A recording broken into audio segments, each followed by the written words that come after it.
ప్రభుత్వ ఉద్యోగుల దీర్ఘకాలిక సమస్యల పరిష్కారమే టార్గెట్ గా తెలంగాణ సర్కార్ ముందడుగు వేసింది. ఉద్యోగుల పెండింగ్ బకాయిల కోసం 1000 కోట్ల రూపాయలను విడుదల చేశారు డిప్యూటీ సీఎం భట్టి విక్రమార్క. గత ఏడాది ఉద్యోగ సంఘాలతో జరిగిన చర్చల సందర్భంగా నెలకు 700 కోట్ల రూపాయలు విడుదల చేస్తామని హామీనిచ్చింది సర్కార్. ఉద్యోగులకు ఇచ్చిన మాటను ప్రభుత్వం అమలు చేస్తుంది. అయితే ఉద్యోగుల ఆర్థిక అవసరాలు, వారు పడుతున్న ఇబ్బందులను స్వయంగా గమనించి ఏడాది నుంచి ఆ మొత్తాన్ని 1000 కోట్లకు పెంచాలని నిర్ణయించారు. ఇందులో భాగంగానే ఏప్రిల్ నెలకు సంబంధించిన 1000 కోట్ల రూపాయలను యుద్ధ ప్రాతిపదికన విడుదల చేస్తుంది.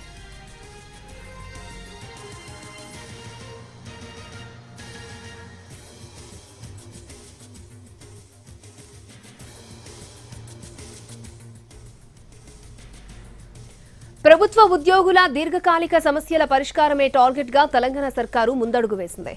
ఉద్యోగుల పెండింగ్ బకాయిల కోసం 1000 కోట్ల రూపాయలను విడుదల చేశారు డిప్యూటీ సీఎం భట్టి విక్రమార్క. గత ఏడాది ఉద్యోగ సంఘాలతో జరిగిన చర్చల సందర్భంగా నెలకు 700 కోట్ల రూపాయలు విడుదల చేస్తామని హామీనిచ్చింది ప్రభుత్వం.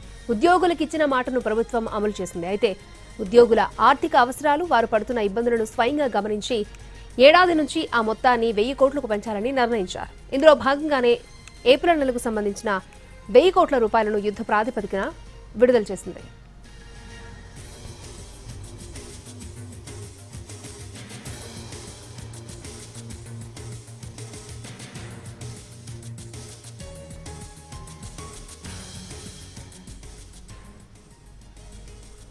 తెలంగాణ ప్రభుత్వ ఉద్యోగుల దీర్ఘకాలిక సమస్యల పరిష్కారమే టార్గెట్ గా తెలంగాణ సర్కార్ ముందడుగు వేసింది. ఉద్యోగుల పెండింగ్ బకాయిల కోసం 1000 కోట్ల రూపాయలను విడుదల చేశారు డిప్యూటీ సీఎం భట్టి విక్రమార్క. గత ఏడాది ఉద్యోగ సంఘాలతో జరిగిన చర్చల సందర్భంగా నెలకు 700 కోట్ల రూపాయలు విడుదల చేస్తామని హామీనిచ్చింది ప్రభుత్వం.